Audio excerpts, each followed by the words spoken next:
nabung 200 juta satu kontrak alias 2 tahun. Di Hongkong itu kalau dirupiahkan gajinya berapa? Mari saja kita hitung. Kita kerja di Hongkong itu 1 bulan mendapatkan gaji kalau dirupiahkan ke Indonesia 9.260.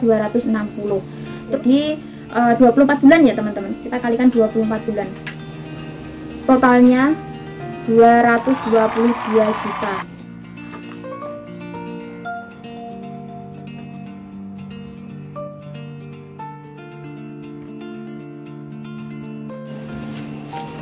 Lihat Nissan $5.800. Alhamdulillah hari ini gajian lagi. Assalamualaikum warahmatullahi wabarakatuh. Jumpa lagi dengan aku Selisteye. Hai teman-teman semuanya, apa kabar? Semoga kita semuanya dalam keadaan sehat walafiat. Amin. Semangat yang lagi bekerja di luar negeri.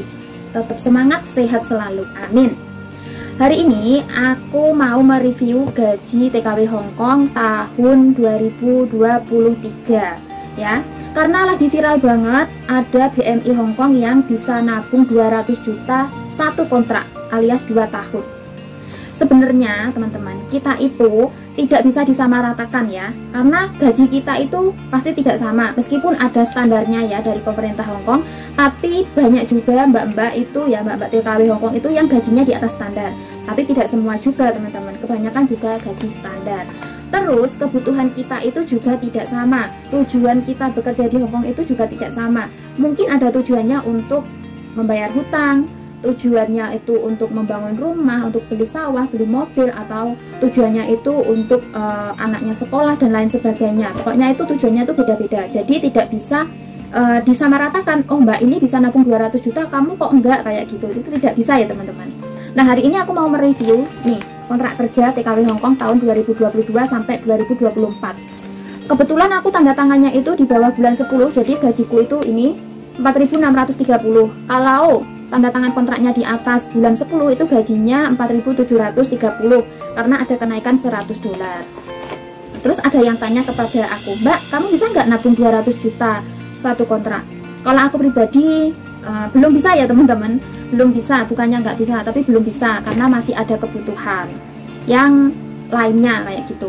Terus mbak, 1 bulan di Hongkong itu kalau dirupiahkan gajinya berapa? Mari saja kita hitung. Ini aku udah siapkan kalkulator, jadi mari sama-sama kita hitung ya. Ini real no hoax ya.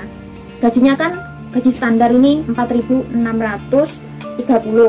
dikalikan terus rupiah sekarang itu kan naik turun ya teman-teman. Kalau sekarang 2012 rupiah, jadi aku ambil 2000 saja ya tengah-tengahnya, karena kan nggak tahu pastinya berapa.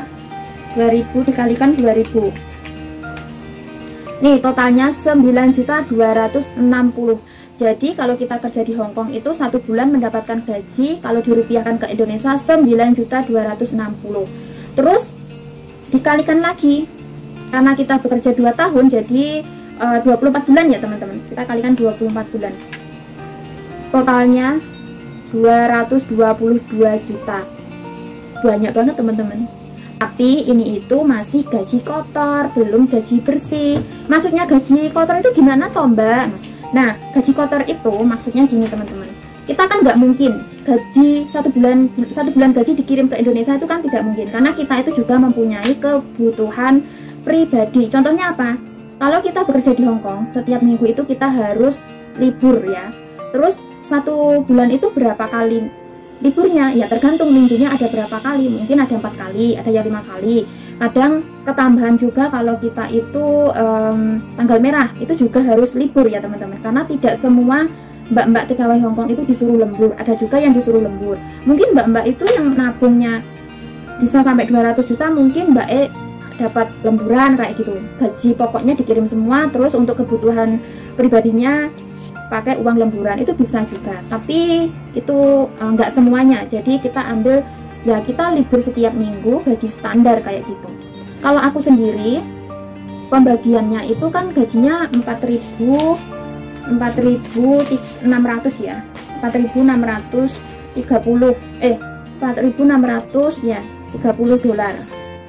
Nah, ini biasanya aku cara membagiku yang $630 itu aku simpen di sini teman-teman ya. Nih $630 aku simpen. Buat apa? Ini buat jaga-jaga kalau kita sewaktu-waktu membutuhkan dana yang mendadak. Contohnya kita kan kerja di Hongkong itu rawan banget di interminate sama majikan. Jadi kalau kita di interminate dikeluarkan dari majikan, kita itu punya pegangan. Kalau kita sakit atau kita mau beli sesuatu, itu kita bisa menggunakan uang ini. Ini kalau aku membaginya seperti itu. 630 aku simpan setiap bulannya. Kemudian untuk jatah libur ya, jatah libur itu aku caranya satu kali libur itu aku jatah $200 teman-teman, $200. Ini untuk kebutuhan ya. Pas libur itu untuk beli softtek, beli makanan pas libur, atau beli sabun, sampo, pasta gigi kayak gitu. Itu aku menggunakan uang ini, jatahnya $200 untuk satu minggu, untuk hari Minggu kayak gitu. Jadi minggunya tinggal dikalikan saja berapa. Misalkan minggunya ada 4, ya berarti aku harus mengeluarkan $800. Kalau minggunya ada 5, ya kita harus kalau aku harus mengeluarkan $1000. Kalau pas lagi tanggal merah, contohnya pas ada Christmas atau Lebaran Cina, itu kan kita harus libur, kita juga harus mengeluarkan lagi kayak gitu loh. Tergantung liburnya berapa kali dikalikan 200. Nah 200 ini biasanya aku gunakan untuk beli pulsa. Misalkan minggu pertama aku untuk beli pulsa ya 100, terus yang 100 untuk libur. Apa cukup Mbak? Kalau aku cukup teman-teman. Kenapa? Karena aku itu tipe orang yang tidak suka jalan-jalan. Jadi aku liburnya itu berhubung ini COVID, aku cuma beli makanan kemudian aku pulang lagi. Aku nggak suka libur di luar terlalu lama karena harus pakai masker kan. Aku ngap banget kalau libur kayak gitu. Terus aku juga jarang banget beli baju. Kalau beli baju itu ya pakai uang ini, yang 600 ini teman-teman. Nah ini tapi jangan dihabiskan, kita belinya itu mungkin 1 bulan 1 kali, atau pokoknya pas kalau pengen aja kita beli. Kalau nggak butuh banget aku nggak beli. Dan uang yang aku tabung 630 selama 1 bulan ini aku kumpulkan, ini aku pegang bener-bener ya, aku nggak gunakan untuk sembarangan kayak gitu. Nah untuk yang jatah 200 ini kan bisa untuk makan, bisa untuk beli sabun kayak gitu. Terus makannya itu Mbak, kamu eman banget sih, pelit banget untuk makan kok cuma $100. Aku ngitungnya gini teman-teman, kalau aku pengen lagi makan enak di restoran, ya makan saja kayak gitu loh, nggak harus perhitungan dengan diri sendiri. Karena kalau perhitungan dengan diri sendiri, nanti kalau sakit kita, uang yang kita tabung malah untuk jadi obat, untuk dibelikan obat, kan kita tidak bisa menikmati. Jadi hidup itu harus seimbang ya, untuk kesenangan, terus untuk nabung. Yang terpenting itu yang dikeluarkan untuk kebutuhan pribadi, sama yang ditabung itu harus lebih banyak yang ditabung kayak gitu kalau aku pribadi ya teman-teman. Tapi ini juga nggak tahu kalau yang lainnya, ini aku hanya sharing pengalamanku. Terus ada yang tanya, Mbak, emang kamu nggak jatah orang tua? Kalau jatah orang tua itu biasanya aku nunggu orang tuaku itu butuh sesuatu. Berhubung orang tuaku itu nggak mau dikasih setiap bulan kayak gitu, dia tidak mau karena dia ada penghasilan sendiri dan masih sehat. Dia itu nggak mau merepotkan anaknya. Jadi aku itu ngirimin ke keluarga itu, misalkan ada kebutuhan kayak gitu, dia telepon saya, itu saya kasih. Bukannya saya beli dengan keluarga, tidak. Setiap keluarga butuh pasti saya kasih teman-teman. Enggak jatah setiap bulan berapa juta gitu, enggak ya teman-teman. Karena orang tuaku nggak mau dan orang tuaku masih sehat, bisa usaha sendiri kayak gitu. Jadi uangnya itu disuruh nabung sama orang tuaku. Tapi kalau ada kebutuhan ya aku kirimin kayak gitu. Jadi kalau menurutku, kalau kita kerja di luar negeri itu kan tidak selamanya.